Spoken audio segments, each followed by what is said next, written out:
नमस्कार, मैं आपकी हिंदी अध्यापिका सुदेश चौधरी।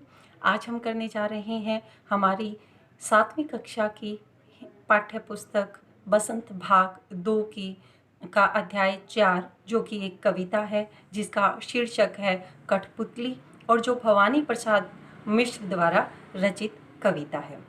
तो चलिए आरंभ करते हैं। तो ये है हमारी बसंत भाग 2 का अध्याय 4, जो कि एक कविता है भवानी प्रसाद द्वारा रचित कविता, जिसका शीर्षक है कठपुतली। भवानी प्रसाद मिश्र जी एक उच्च कोटि के कवि कह सकते हैं, कथाकारिक लेखक, उच्च कोटि के साहित्यकार रहे हैं। और भवानी प्रसाद मिश्र जी का जन्म 1914 ईस्वी में हुआ। उनका जन्म स्थान रहा होशंगाबाद, मध्य प्रदेश में। और इन महान लेखक की मृत्यु हुई 1985 ईस्वी में। जो भवानी प्रसाद मिश्र जी जो थे, वो हिंदी के प्रसिद्ध कवि तथा गांधीवादी विचारक थे। गांधीवादी विचारक क्यों कहा गया? क्योंकि वो गांधीवादी जैसे सत्य अहिंसा उनके आदर्श थे, उनके नियम थे। उन नियमों को का अनुकरण करते थे कौन? भवानी प्रसाद मिश्र जी, यानी उन विचारों का पालन करते थे, उनका सम्मान करते थे। और भवानी प्रसाद मिश्र जी अज्ञे द्वारा जो तार सप्तक की नींव रखी गई, उसमें दूसरे तार सप्तक के प्रथम कवि रहे हैं भवानी प्रसाद मिश्र जी।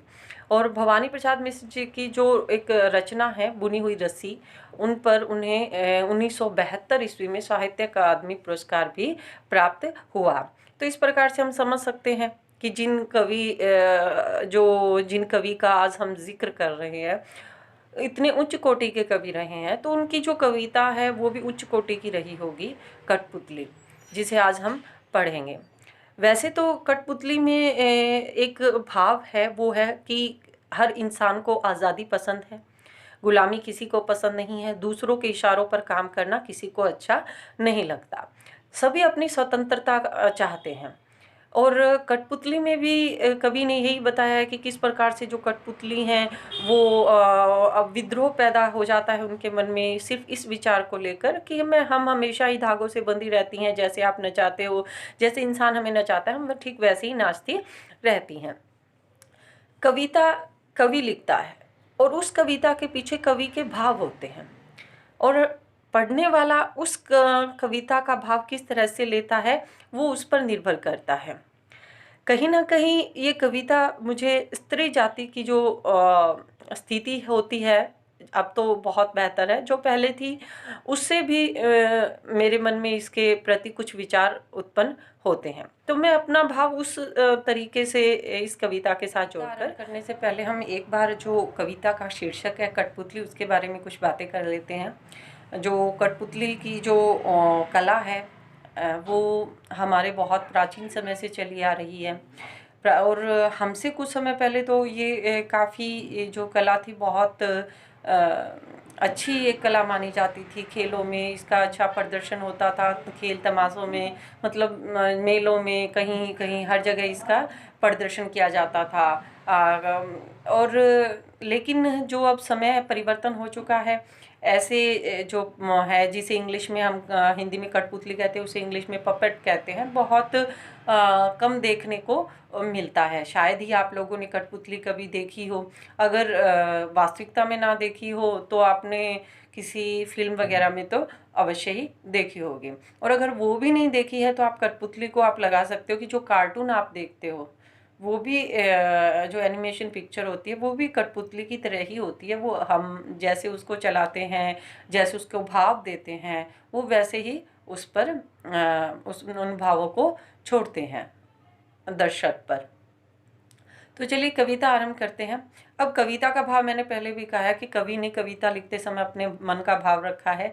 वैसे तो इस कविता का जो भाव है वो है स्वतंत्रता, मतलब किसी भी इंसान को गुलामी पसंद नहीं है, वो चाहे औरत हो या फिर मर्द हो, यानी कि नर हो या नारी हो। यहाँ तक कि बच्चों को भी स्वतंत्रता पसंद है। बच्चे भी ये चाहते हैं कि हमारा जो भी फैसला है वो हम खुद करें।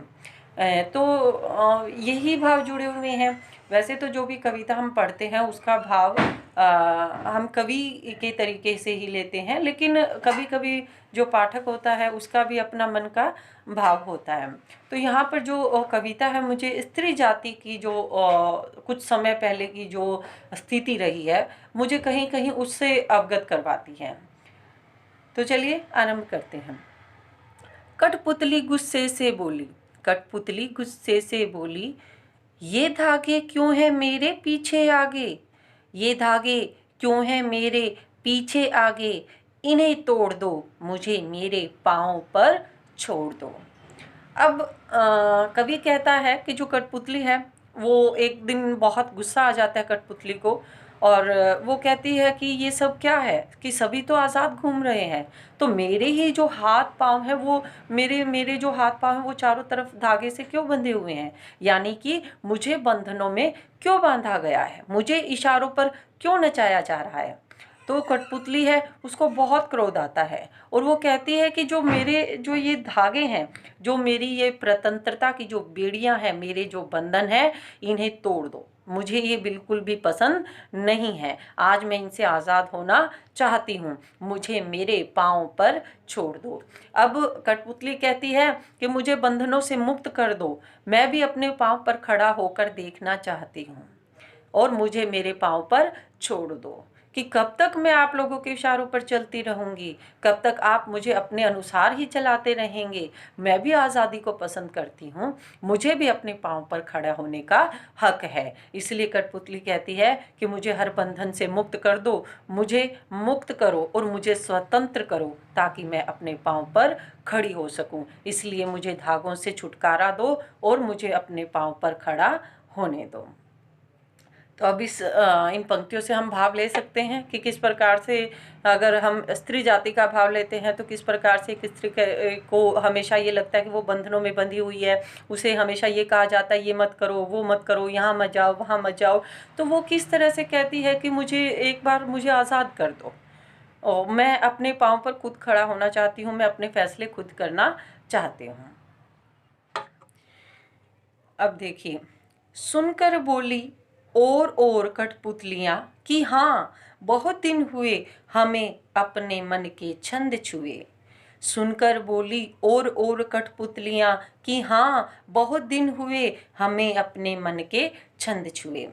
अब कवि कहता है कि जब एक कठपुतली ने विद्रोह की आग, कठपुतली के अंदर एक विद्रोह का स्वर फूटा, एक कठपुतली ने विद्रोह किया कि मुझे आज़ादी चाहिए, मुझे बंधनों से मुक्ति चाहिए, तो उसकी आवाज़ सुनकर जो बाकी की जो कठपुतलियाँ थी, यानी कि जो और लोग थे, जो स्त्री थी, उनके मन में भी क्या हुआ कि स्वतंत्रता का भाव जागा, और उसने उन कठपुतलियों ने क्या किया, पहली जो कठपुतली थी जिसने विद्रोह का स्वर मुखर किया, स्वर उठाया, उसका साथ देते हुए कहा कि हाँ तुम बिल्कुल सही कह रही हो, कि हमें तो बहुत दिन हो गए कि पता ही नहीं कब हमने अपने मन के छंद छुए, यानी छंद होता है कान, कि हमने तो याद ही नहीं आता कि कभी हमने अपने मन के से कुछ गाया हो, यानी कि हमने कभी भी आज़ादी का जीवन नहीं जिया, हम हमेशा ही क्या रही हैं, दूसरों की गुलाम रही हैं। हमें जैसा कहा गया, जैसे गाने को कहा गया, जैसे गाने पर नाचने को कहा गया, हम वैसे ही गाई हैं और वैसे ही नाची हैं। कठपुतलियाँ जो है वो कह रही हैं कि हमें तो बहुत दिन हो गए, हमें अपने मन के छंद छुए, कि हमें अपने मन के अनुसार हमने आज तक हमने अपने मन के अनुसार कुछ भी नहीं किया, इसलिए हम क्या करना चाहती हैं, हम भी आज़ादी से अपने मन के स्वर छूना चाहती हैं।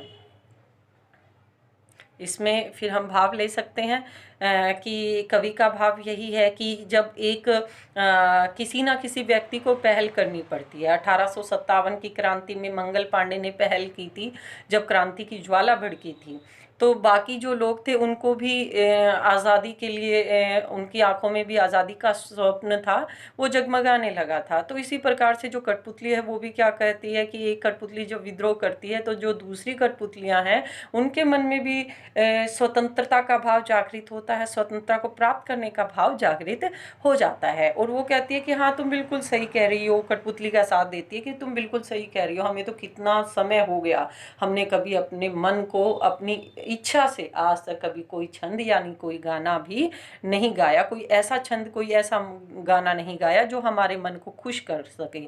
और खुश कब होता है इंसान का मन? जब वो अपनी पसंद से ही कोई कार्य करता है। मगर पहली कठपुतली सोचने लगी, मगर पहली कठपुतली सोचने लगी, ये कैसी इच्छा मेरे मन में जगी। अब देखिए, हमने जैसे पहले पढ़ा था कि जो पहले जो कठपुतली है उसके मन में भाव पैदा होता है, वो उसके बहुत क्रोध आता है, गुस्सा आता है। वो कहती है कि मुझे क्यों आगे पीछे से सारी जगह से धागे से बांध रखा है, अर्थात बंधनों में बांध रखा है, मैं इन बंधनों को तोड़ दो और क्या करो, मुझे मेरे अपने पाँव पर खड़े होने दो। और उसके बाद क्या होता है कि जैसे ही पहली कठपुतली का विद्रोह का स्वर फूटता है, तो जो बाकी कठपुतलियां हैं उनको भी सुनकर ऐसा लगता है कि हाँ ये सही कह रही हो, कि हमें तो बहुत दिन हो गए, हमने अपने मन से कभी भी कोई गान नहीं गाया है। मगर फिर देखिए, जो पहली कठपुतली है जिसने विद्रोह का आरंभ किया था, वही सोचने लग जाती है कि पहली कठपुतली सोचने लग जाती है कि ये कैसी इच्छा मेरे मन में जगी कि अचानक से, जो इतने सालों तक मैं गुलामी को सहन करते आ रही हूँ, तो आज अचानक से ये आज़ादी की जो इच्छा है मेरे मन में कैसे पैदा हो गई। बहुत गहरा भाव है कि जो कठपुतली है वो, उसको ये लगता है, जो कि आज उससे पता लगता है कि जब उसने विद्रोह किया तो उसको पता लगा कि जो बाकी कठपुतलियां हैं उनके मन में भी वही संवेदनाएं पैदा हो चुकी हैं, उनके मन में भी वैसे ही भाव हैं आज़ादी को लेकर, अर्थात वो भी आज़ाद होना चाहती हैं। और जब पहली कठपुतली को ये पता चला तो पहली कठपुतली विचार करने लग जाती है कि अगर हम सब मिलकर स्वतंत्रता के लिए लड़े तो हम स्वतंत्रता प्राप्त कर सकते हैं। लेकिन साथ ही साथ पहली कठपुतली को ये चिंता भी सताने लग जाती है कि अगर हमने स्वतंत्रता प्राप्त कर ली, जो इच्छा आज मेरे मन में जगी है, अगर वो इच्छा हमने प्राप्त कर ली तो क्या हम उस स्वतंत्रता का सही से प्रयोग कर पाएंगे? क्या हम सच में अपने पांव पर खड़े हो पाएंगे या नहीं? अब देखिए, जो पहली कठपुतली है उसको उसका भाव ये है कि जैसे कि हमारे देश के जो प्रथम प्रधानमंत्री हैं पंडित जवाहरलाल नेहरू जी, उन्होंने कहा था कि आसान है आज़ाद होना, आसान है आज़ाद होना। देखिए, आप खुद सोचिए कि कितनी मुश्किल से हमें आज़ादी प्राप्त हुई थी, कितनी कुर्बानियां देनी पड़ी थी लोगों को, तब जाकर हमें आज़ादी प्राप्त हुई थी। लेकिन उसके बावजूद भी जो हमारे चाचा नेहरू हैं, उन्होंने इतनी बड़ी बात कही थी कि आसान है आज़ाद होना, कि आज़ाद होना तो बहुत आसान है, पर मुश्किल है आज़ाद रहना। लेकिन आज़ादी को बनाए रखना बहुत मुश्किल है, क्योंकि अगर हमारे अंदर फूट पड़ी, हम कमज़ोर पड़े, तो हमारे ऊपर फिर से क्या हो जाएगा, हम गुलामी में जीना हमको पड़ेगा। इस प्रकार से ये ऐसा ही भाव जो पहली कठपुतली है उसके मन में भी जगता है कि कहीं से हम सब मिलकर स्वतंत्रता प्राप्त कर ले, और उसके पश्चात क्या हम उस स्वतंत्रता को बनाए रखने में सक्षम भी हैं या नहीं। तो इस प्रकार से हमारी जो कविता है कठपुतली, जो कि हमारी जो बसंत भाग 2 का अध्याय 4 है, और जिसके कवि हैं भवानी प्रसाद मिश्र जी, तो ये कविता हमारी यहीं पर समाप्त होती है। धन्यवाद।